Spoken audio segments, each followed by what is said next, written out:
What's up, Sneaky Nation? Sneaky P here, back with all the news after week number 3 of our Columbus Aviators franchise, where the Aviators lost their first game of the season against the Miami Dolphins. Once again, we had another shootout. This time, however, the Aviators did not have enough firepower to get it done, as our defense played horribly for the second straight game, giving up 49 points against the Dolphins offense that I don't consider to be that dominant. We've been seeing a lot of shootouts early in the season here, and it's definitely got me a little concerned about the sliders. Not because I don't, shootouts obviously happen in the NFL, and I feel like we have a lot of firepower on offense with a lot of big playmakers that are capable of making plays. However, I prefer like the defensive-minded games, and that's the way I want this Aviators team to be. Now, I'm not going to change the sliders to get the result I want. Mostly I just care about a realistic approach to it, and I've been like looking at it, and I've been thinking about it, and overall, the way the game has played out outside of big plays has actually been kind of realistic. It's the big plays that are just throwing the stats all off. If you take those big plays away, I don't want to make the running game more difficult because Bishop Sankey got 180 yards because 2 of those plays were over 70 yards. If you take those 2 plays away, he had like 40, 50 rushing yards on 12 carries. Nothing out of the ordinary. And it's kind of been the same thing with the receiving game. Mostly we've been relying on these huge plays happening, one of which Curtis Harden is capable of doing. He just has the speed to make that happen.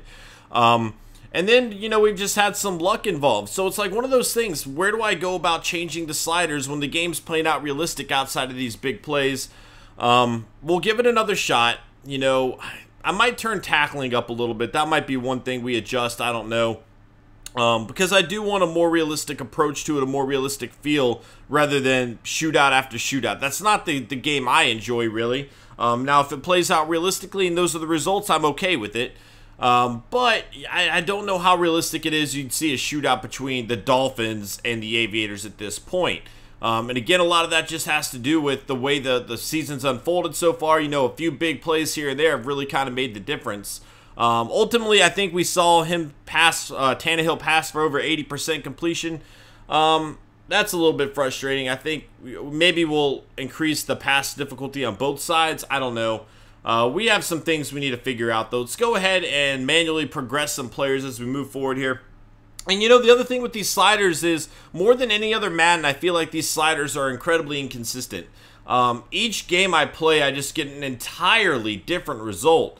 And, that can be a good thing. I understand that, because every game in the NFL, it does play out very differently from week to week. You can never really count on the same thing happening, Sometimes a team has a really good game. Sometimes an unknown player makes a really good play. And I want to keep that level of realism in the game. However, it's just we've scored over 40 points in our first 3 games. So it's like we should adjust a little bit, I suppose. Mostly I'm thinking maybe tackling. I don't know. It's just very difficult to figure out what I need to adjust. We'll move this up a little bit. What? That's not right at all with what we've been playing.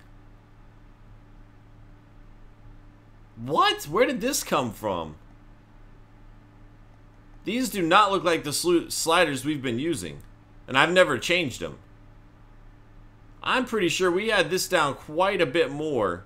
I thought we had this down all the way like to 5 or something. What? I am so confused on what happened here.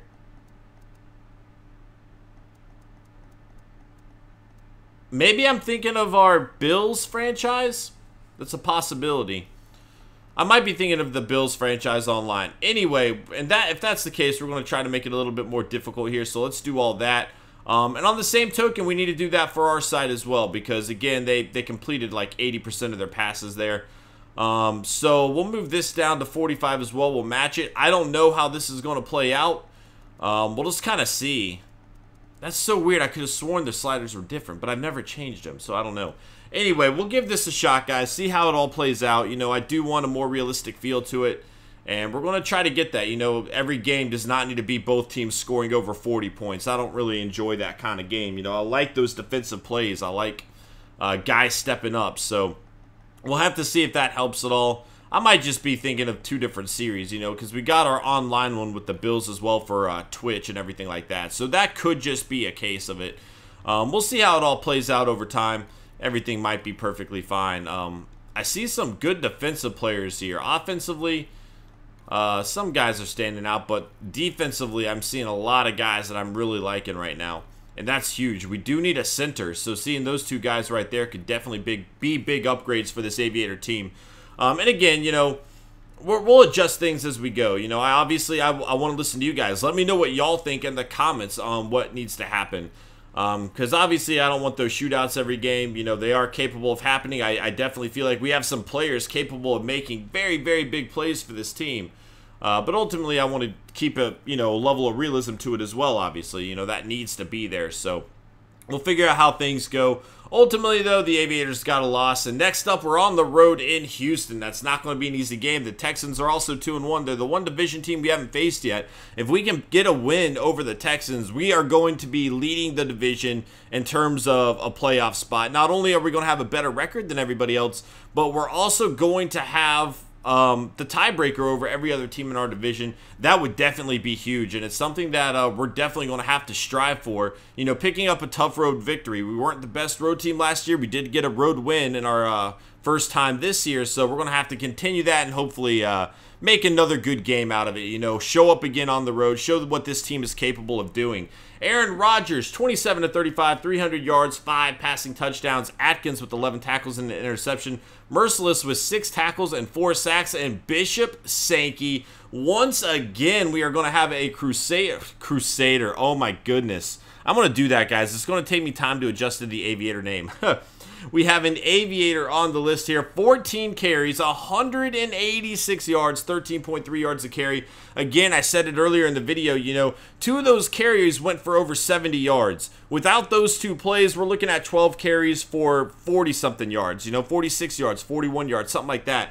And that's realistic. That's why it's like so difficult to adjust. Do I adjust based on the few big plays, or do I adjust based on the majority of the game and how it unfolds? These sliders have been a little bit more inconsistent than most years. Obviously, we've stuck with the same sliders that we had at the end of last year, and we've never seen Bishop Sankey break off runs like that.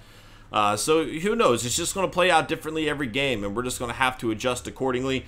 But Bishop Sankey, once again on that list, man, he definitely had a big game, and we needed it from him, you know. Unfortunately, it did not lead to a win, but we're missing McCluster, and so seeing a big game from Sankey there definitely helps our team out.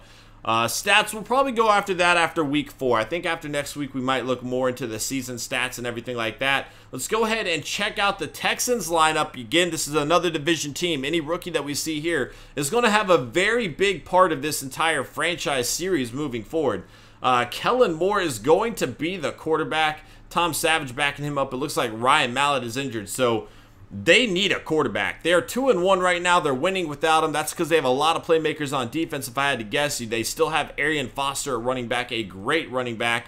Getting a little bit up there in age, but he's still delivering for him. Frank Summers at fullback. Wide receiver DeAndre Hopkins has become a legit #1 guy, and he's somebody to be feared. They have Jalen Strong, a guy who played very well against this last season. He's going to be here as well at that #2 spot with Austin Pettis at 3, Junior Hemingway at 4, and Andrew Jordan, a rookie from Hawaii, at #5. He is 6'4", so somebody keep an eye on. Kobe Fleener going to a division rival. We saw that he left the Colts, and here he is giving the Texans another weapon on offense. You know, they don't have the greatest of quarterbacks. They also brought in Larry Donald, a very good pickup for a backup. I mean, he's a great player in his own right.